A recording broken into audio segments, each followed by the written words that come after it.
नदी के सबसे सुंदर किनारे पर ठाकुर कालू कौवे का एक शानदार 3 मंजिला घास का महल था। उसकी चमक दूर से ही दिखती थी। कालू खुद को जंगल का राजा समझता था। उसकी पत्नी गोरी कौवी स्वभाव से बहुत नरम थी, पर अपने पति के घमंड के आगे कुछ बोल नहीं पाती थी। गोरी, देखो ये पूरा जंगल, ये नदी, सब इस ठाकुर की मुट्ठी में है। जी, पर हमें दूसरों के प्रति थोड़ी दया भी रखनी चाहिए। चुप रहो। दोस्तों, ये रहे हमारी आज की वीडियो के प्यारे सब्सक्राइबर्स और फॉलोअर्स के नाम। फरहाना खान, अंजुम, हिना। जो नहीं चुने गए, चिंता मत करो, अगली बार तुम भी बन सकते हो जंगल के सुपरस्टार। दोस्तों, अगर आप भी चाहते हैं मैं आपका नाम अपनी कहानी में लूं, तो देर किस बात की, जल्दी से कमेंट करके अपना नाम हमें भेजें। दया कमजोर लोग करते हैं, ठाकुर सिर्फ हुक्म चलाना जानता है। रानो चिड़िया, तोता परिवार और कबूतर परिवार जैसे गरीब पक्षी ठाकुर कालू की जमीन पर रहते थे और उसे लगान के रूप में अपने भोजन का हिस्सा देते थे। आज कालू लगान वसूलने आया था। रानो, आज का लगान कहाँ है? ठाकुर साहब, मेरा बच्चा बीमार है। आज खाने के लिए बस यही कुछ दाने हैं। कृपया आज का लगान माफ कर दीजिए। माफ? ठाकुर का नियम है, लगान तो देना पड़ेगा। कालू बेरहमी से रानो के बच्चे के हिस्से का दाना भी छीन लेता है। रानो बेबसी से रोती रह जाती है। इसके बाद ठाकुर का अगला शिकार हरिया तोता का परिवार था। हरिया तोता अपने घर के बाहर बैठा कुछ सूखे हुए फल जमा करने की कोशिश कर रहा था। उसके चेहरे पर सूखे की चिंता साफ दिख रही थी। हरिया, चलो जल्दी से लगान निकालो, मेरे पास फालतू समय नहीं है। ठाकुर साहब, आप तो देख ही रहे हैं, जंगल में सूखा पड़ने लगा है। बड़ी मुश्किल से बच्चों के लिए थोड़ा बहुत जमा कर पाता हूँ। इस बार रहम कीजिए।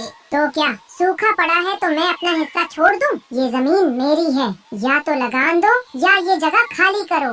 हरिया तोता जानता था कि ठाकुर से बहस करना बेकार था। उसने हाथ जोड़कर अपने बच्चों के लिए बचाए हुए थोड़े से फल भी कालू के हवाले कर दिए। लेकिन ठाकुर का अत्याचार अभी खत्म नहीं हुआ था। अब वह बंटी कबूतर के घर पहुंचा। बंटी कबूतर के घर में उसके बच्चे भूख से रो रहे थे। बंटी के पास देने के लिए एक दाना भी नहीं था। बंटी, कहाँ मर गए सब? लगान का समय हो गया है। ठाकुर साहब, बस बहुत हो गया, हमारे पास कुछ नहीं है। आप हमें मार ही डालिए, पर हम अपने बच्चों का पेट नहीं काट सकते। ये सुनते ही कालू कौवे का क्रोध 7वें आसमान पर पहुंच गया। तुम्हारी इतनी हिम्मत कि तुम ठाकुर से जुबान लड़ा? उसने बंटी कबूतर को एक जोर का धक्का दिया, जिससे बंटी जमीन पर गिर गया। जब बंटी ने उठने की कोशिश की, तो कालू ने उसे अपने पंजों से बुरी तरह पीटा। बंटी की पत्नी बबली कबूतरी जब उसे बचाने आई, तो कालू के गुंडों ने उसे भी धक्का दे दिया और उनके घोंसले का सारा सामान तोड़ फोड़ दिया। मत मारो, मेरे बच्चे डर जाएंगे। ये सजा है ठाकुर से जुबान लड़ाने की। कल तक लगान नहीं मिला तो तुम सबको यहाँ से निकाल दूंगा।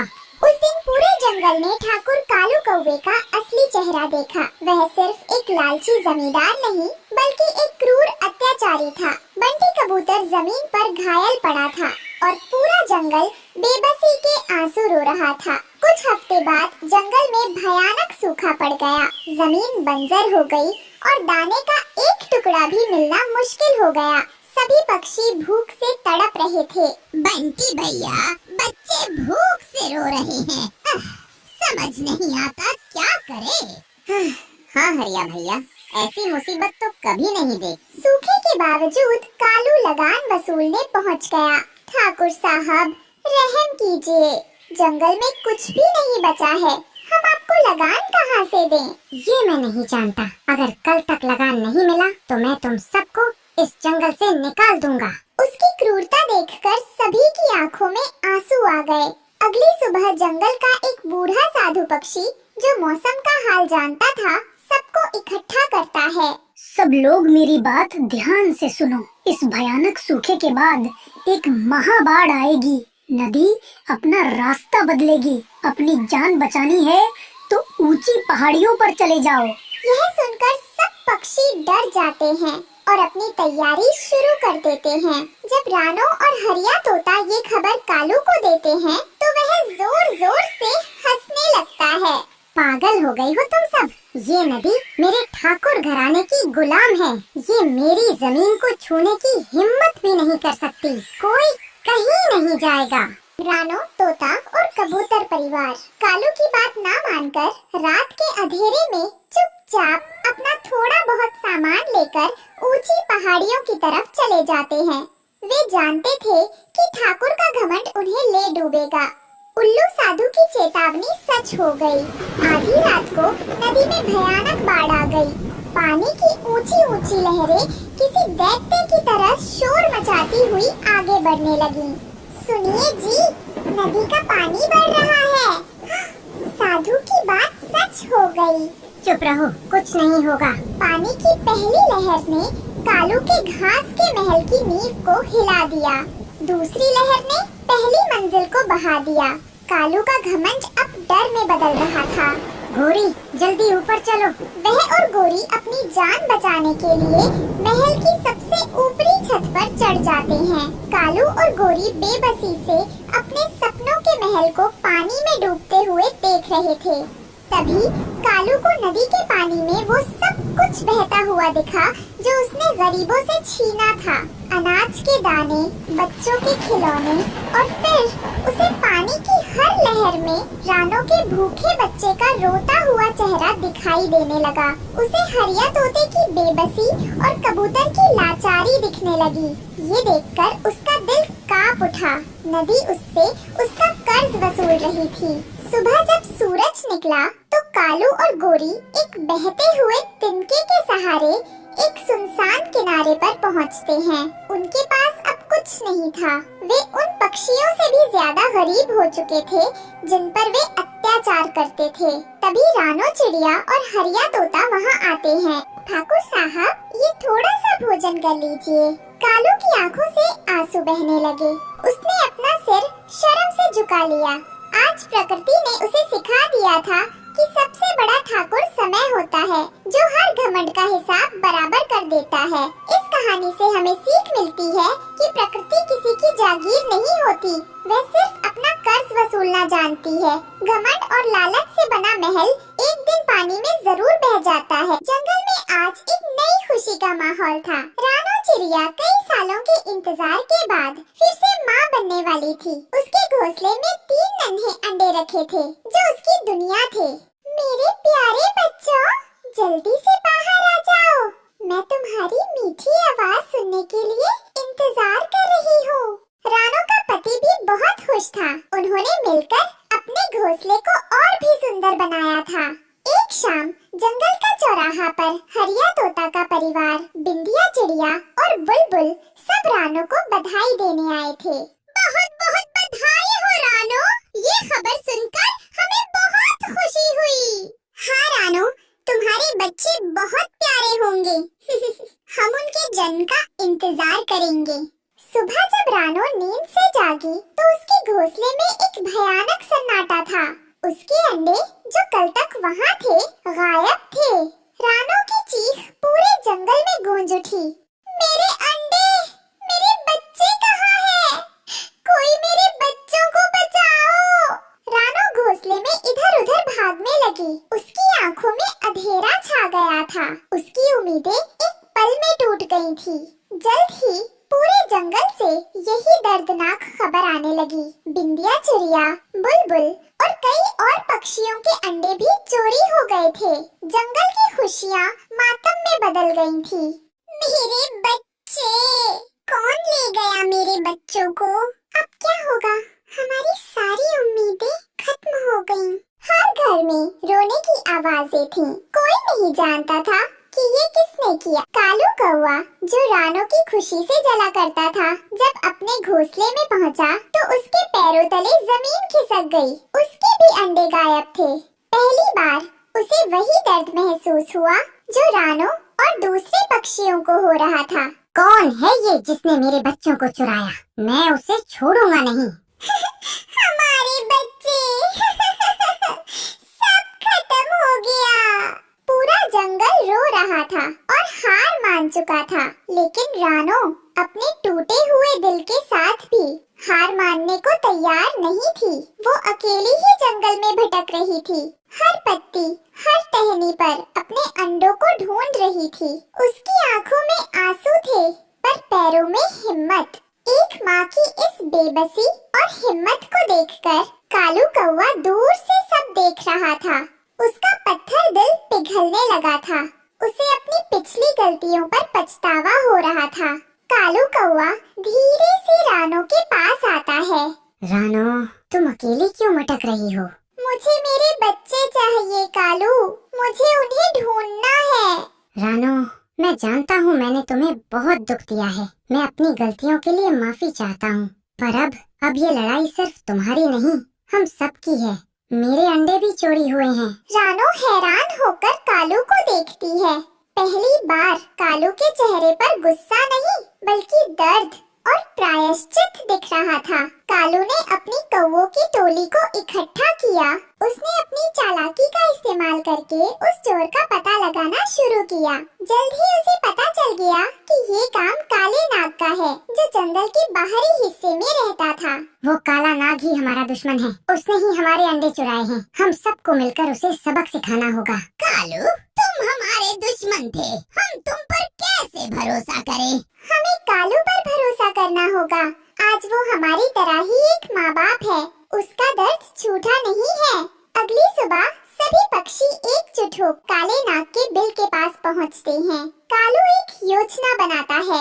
हरिया भाई, बिंदिया बहन, आप सब नाग को बिल से बाहर निकालने के लिए शोर मचाएंगे और उसका ध्यान भटकाएंगे। मैं और मेरे कुछ साथी अंदर जाकर अंडे सुरक्षित बाहर लाएंगे। हरिया तोता और बाकी पक्षी जोर जोर से शोर मचाना शुरू कर देते हैं। नाग बिल से बाहर आता है और गुस्से से इधर उधर देखने लगता है। जैसे ही नाग बाहर निकलता है, कालू और उसकी टोली तेजी से बिल के अंदर घुसते हैं। वे देखते हैं कि नाग ने सारे अंडे एक जगह इकट्ठा करके रखे हैं। जल्दी करो साथियों, एक एक करके सारे अंडे बाहर निकालो। वे जल्दी जल्दी सभी के अंडे उठाकर सुरक्षित बाहर ले आते हैं। बाहर नाग हार मानकर बिल में वापस घुस जाता है। हरिया, बिंदिया और बाकी पक्षी अपने अंडों को देखकर खुशी से रोने लगते हैं। रानो अपने अंडे उठाकर उन्हें सीने से लगा लेती है। उसकी आंखों में खुशी के आंसू थे। कालू, तुमने आज मेरे बच्चों की जान बचाई है। तुमने हमारा सबसे बड़ा दुख दूर कर दिया। मैं तुम्हारी ये एहसान कभी नहीं भूलूंगी। रानो, आज मुझे अपने पापों का प्रायश्चित करने का मौका मिला है। आज मैंने पहली बार खुशी महसूस की है। कुछ दिनों बाद जंगल में फिर से खुशी और चहचहाहट लौट आती है। रानो के घोंसले में उसके नन्हे बच्चे बाहर आ चुके थे। बिंदिया और बुलबुल के बच्चे भी अंडों से निकल आए थे।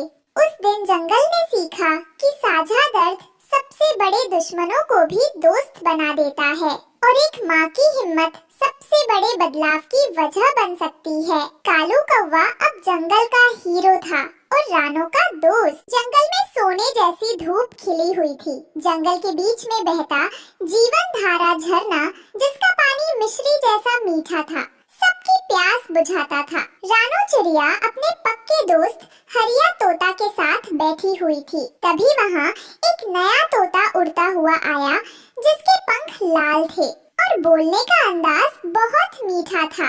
आओ आओ नए मेहमान, इस जंगल में तुम्हारा स्वागत है।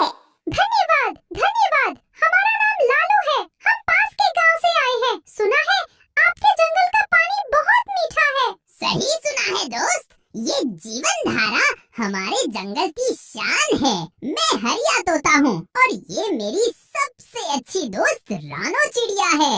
और भालो, आपसे मिलके बहुत खुशी हुई रानो दीदी। हमको ये जगह एकदम स्वर्ग जैसा लग रहा है। तीनों दोस्त झरने का मीठा पानी पीते हैं और जंगल की सुंदरता की बातें करते हैं। उन्हें क्या पता था कि उनकी ये खुशियाँ जल्द ही एक भयानक दुख में बदलने वाली हैं। जंगल में सब कुछ पहले जैसा ही था। बच्चे खेल रहे थे, पक्षी दाना ढूंढ रहे थे। तभी अचानक आसमान में उड़ता हुआ एक कबूतर, जिसका नाम बंटी था, जमीन पर आ गिरा। उसके पंख कमजोर थे और वो जोर जोर से सांस ले रहा था। अरे क्या हुआ तुम्हें कबूतर भाई, तुम ऐसे कैसे गिर गए? पता नहीं रानो, मेरे पंखों में बिल्कुल जान नहीं है। ऐसा लगता है जैसे जैसे वो झड़ रहे हैं।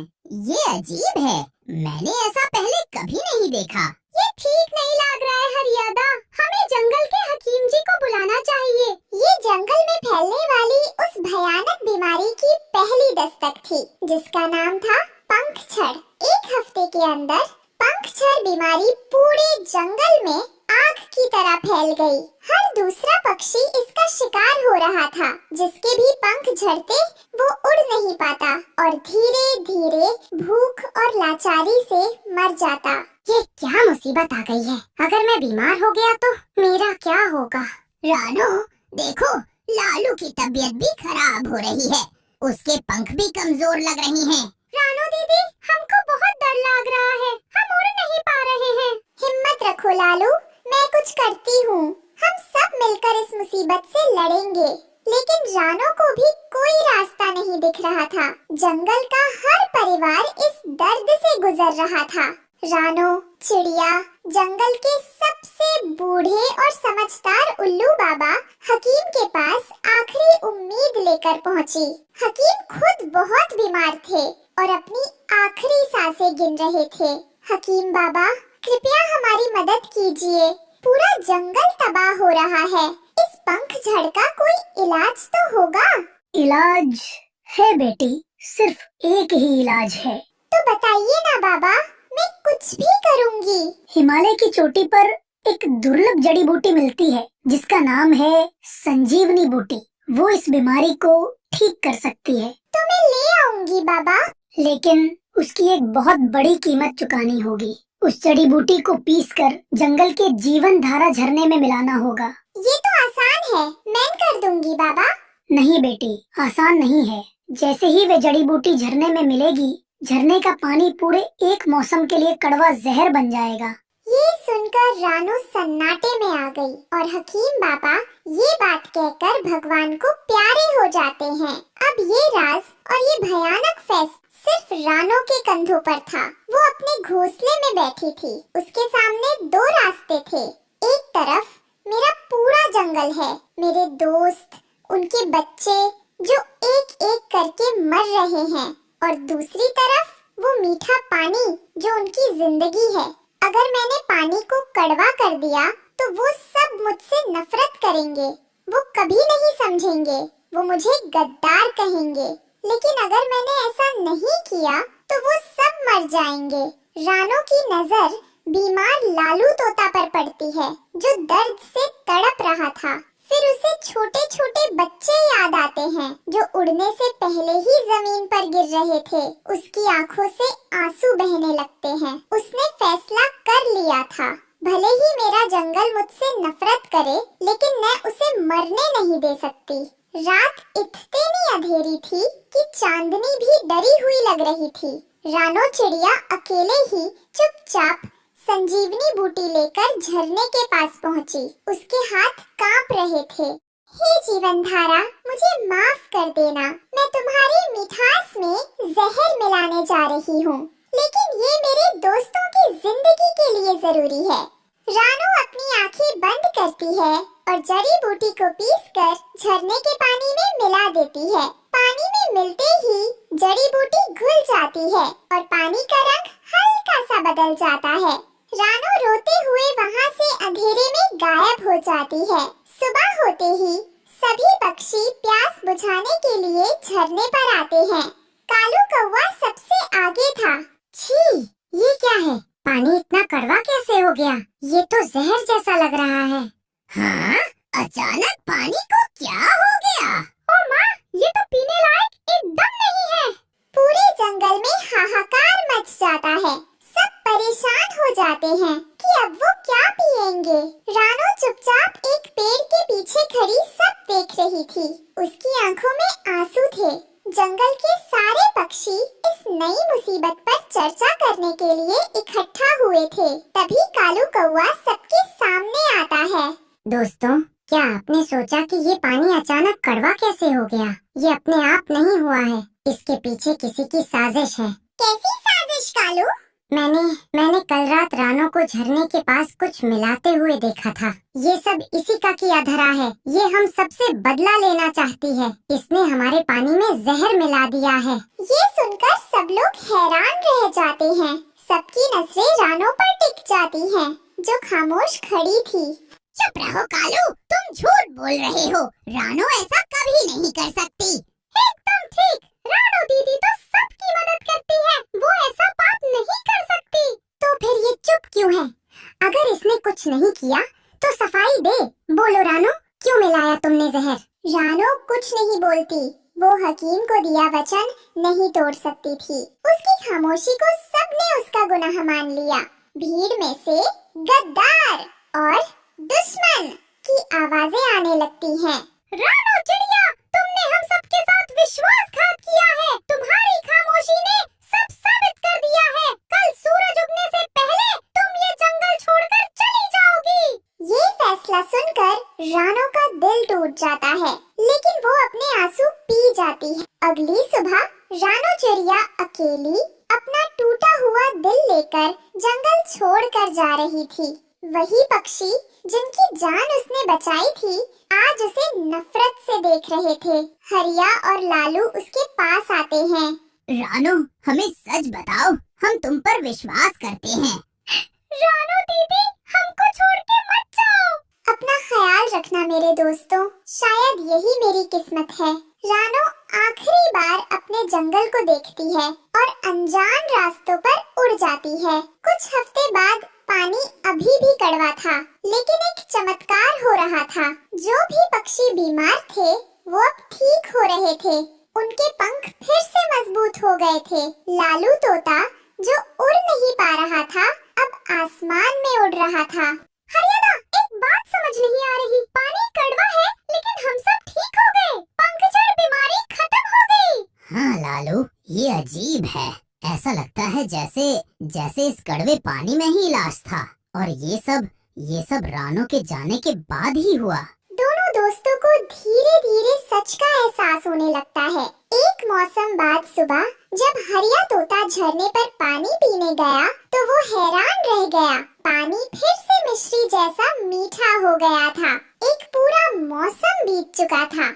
हरिया और लालू पूरे जंगल को इकट्ठा करते हैं और उन्हें रानो के बलिदान की पूरी कहानी बताते हैं। सबको अपनी गलती का एहसास होता है। कालू कौवा शर्म से सिर झुका लेता है। जिस रानो को हमने गद्दार कहकर जंगल से निकाल दिया, वही हमारी रक्षक थी। उसने हमारी जिंदगी के लिए अपने ऊपर नफरत का जहर पी लिया। पूरा जंगल पछतावे की आग में जलने लगता है। सबकी आंखें उस रास्ते को देख रही थीं, जहां से रानो गई थी, लेकिन अब बहुत देर हो चुकी थी।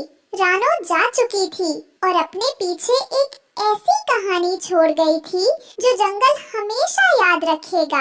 एक दोस्त के त्याग की और एक जंगल की नफरत की। गहरा जंगल, बरसात का मौसम, काले बादलों ने आसमान ढक रखा था। बिजली की गड़गड़ाहट के बीच ठंडी हवा पेड़ों को झुका रही थी। पत्तियां कांप रही थी। इसी जंगल के एक कोने में एक टूटी फूटी सी जगह में बैठी थी रानो चिड़िया अपने नन्हे बच्चों के साथ।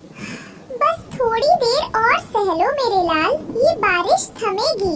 माँ ने बहुत कोशिश की, पर हर बार तूफान सब कुछ उड़ा ले गया। माँ, बहुत ठंड है, पेट भी खाली है। क्या हम कभी किसी अच्छे घर में रह पाएंगे? रानो की आंखों में आंसू आ गए। वह खुद को बेबस महसूस कर रही थी। हिम्मत करके वह पड़ोसियों से मदद मांगने निकली। रानो बहन, हमारे पास भी कुछ खास नहीं बचा। बड़ी मुश्किल से बनाया है ये घोंसला। मैं तिनकी मांग रही हूँ, कोई एहसान नहीं। मेरे बच्चे कांप रहे हैं, उनका क्या दोष? सच कहूँ तो तू हमेशा आखिरी वक्त पर आती है। क्यों नहीं पहले से सोचा? हम सबने मेहनत की है, तू भी कर। रानो कुछ कहे बिना मुड़ गई।